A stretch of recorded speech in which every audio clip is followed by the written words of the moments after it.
కృష్ణా జిల్లా గుడివాడలోని ఈవీఎంలు మొరాయించాయి. పోలింగ్ ప్రారంభంలో పనిచేసిన ఈవీఎంలు కొద్దిసేపటిగా మొరాయించడంతో ఓటర్లు ఆగ్రహం వ్యక్తం చేస్తున్నారు. కొందరు ఓటర్లు అసహనంతో తిరిగి వెళ్లిపోతున్నారు. మరింత సమాచారం మా ప్రతినిధి ఫణి అందిస్తారు. ఫణి, ప్రస్తుతం అక్కడ ఈవీఎంలు మొరాయిస్తున్నట్టు తెలుస్తోంది.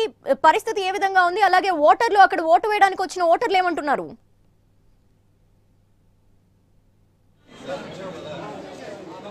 లక్ష్మి, ఇక్కడ గుడివాడ నియోజకవర్గంలో చూసుకున్నట్లయితే 30 పోలింగ్ అనేది నిర్వహించడంలో అధికారులు విఫలమయ్యారని చెప్పుకోవచ్చు. అయితే ఉదయం పూట ఇది వేసవకాలం అవడం వల్ల అందరూ కూడా ఓటర్లయ్యారని చెప్పుకోవచ్చు. అయితే ఉదయం పూట ఇది వేసవకాలం అవడం వల్ల ఓటర్లందరూ కూడా వృద్ధులు, అదేవిధంగా యువత కూడా ఇదివరకు ఎన్నడూ లేని విధంగా కూడా ప్రజా తీర్పు తెలియడానికి, తమ యొక్క తీర్పును తెలియజేయడానికి ఉదయం నుంచి ఇక్కడ బారులు కాస్తున్నారు. అయితే కొంతసేపు ఈవీఎం మొదలైంది, దాదాపు 7 గంటలకు మొదలైంది.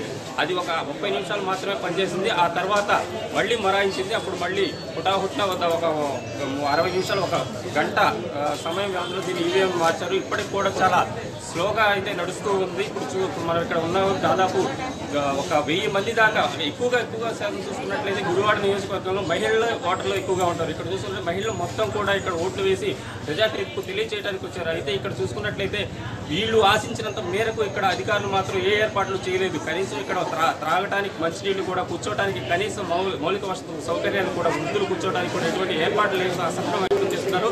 కొంతమంది ఇటువంటి ప్రజాస్వామ్యానికి మేము ఓటు వేయడం అవసరమా, ఇటువంటి దానికి అవసరమాన్ని కూడా వెనుతిరిగి వెళ్ళిపోతూ ఉన్నారు. వారిని అధికారులు అయితే తీసుకొచ్చి బతిలాడుతున్నారని తప్ప కనీసం ఈవీఎం ఏం చేయాలని స్వయాన ఆర్డీఓ కూడా వచ్చి ఇక్కడ ఈవీఎంలు పర్యవేక్షించింది. కానీ ఎటువంటి లాభం లేకుండా పోయింది. దాదాపు ఇప్పుడు మనం ఇక్కడ చూసుకున్నట్లయితే బూత్ నెంబర్ ఇక్కడ 2 బూతుల దగ్గర ఉన్న ఒక బూత్ స్లోగా నడుస్తుంటే ఒక బూత్ పూర్తిగా ఆగిపోయింది. అయితే ఇప్పుడు ఆగిపోయినటువంటి వాటిని ఒక గంట సమయంలోనే మేము మళ్ళీ దాన్ని పునరుద్ధరిస్తామంటున్నారు. అదేవిధంగా చూసుకున్నట్లయితే దాదాపుగా ఉదయం 7 గంటలకి ప్రారంభం అవ్వాల్సినటువంటి పోలింగ్ 9 గంటల 30 నిమిషాలకి ప్రారంభమైంది అని చెప్పుకోవచ్చు. అయితే ఈ సమయం ఇదంతా వేస్ట్ అయిపోయిన సమయం అంతా మరి ఏం చేస్తారు అని అంటే అధికారులు చెప్తున్న సమయం 6 గంటల వరకు అయితే ఎవరైతే లైన్లో ఉంటారో వారి వరకు స్లిప్లు ఇస్తాం. అంటే వారు ఎంతమంది ఉంటే ఆ లైన్లో 200 మంది ఉన్నారో 300 మంది ఉన్నా కానీ 6 గంటల వరకు ఎవరైతే లైన్లో ఉన్నారో వారందరికీ స్లిప్లు ఇచ్చి వారందరికీ తీసుకుంటాము అని చెప్తున్నారు. కానీ ఇక్కడ ఉన్నటువంటి మాత్రం వచ్చినటువంటి వృద్ధులు మాత్రం అప్పటి వరకు మేము ఎదురు చూడాల్సిందేనా, ఇదేనా మీరు ఇన్నర నుంచి చేస్తుంది, ఇప్పటి నుంచి ఎన్నికలు ఉన్నాయి చెప్తున్నారు, ఇదేంటని అధికారుల మీద ఇక్కడికి వచ్చినటువంటి ఓటర్లు ఆగ్రహం వ్యక్తం కూడా చేస్తున్నారు. మరో పక్క చూసుకున్నట్లయితే ఇది ఎలా ఉంటుంటే బయట రాజకీయ పార్టీ నాయకులు కూడా డబ్బులు విస్తృతంగానే ఇప్పటికీ కూడా ఒక పక్క పోలింగ్ జరుగుతూ ఉంటే మరో పక్క డబ్బులు వరద ప్రవాహంలాగా సాగుతుంది. పోలీసులు కూడా ఈ విషయంలోనే మరి ఎందుకంటే ఇప్పుడు ఉన్న పోలీసులు చూసుకున్నట్లయితే 4-5 బూతులు కలిపి కూడా ఒక కానిస్టేబుల్ మాత్రమే ఉన్నారు ఇక్కడ.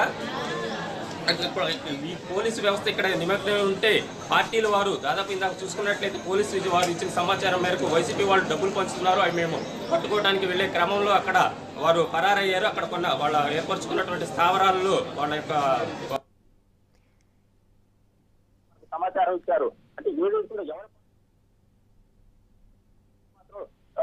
పట్టించుకోకపోగా ఎవరి పనుల్లో వాళ్ళు, రాజకీయ పార్టీల వారు డబ్బులు పంచుకునే పనుల్లో ఉన్నారు. ఓటర్లు మాత్రం ఎండలో మనం చూసుకోవచ్చు. దాదాపు మాత్రం ఎండలో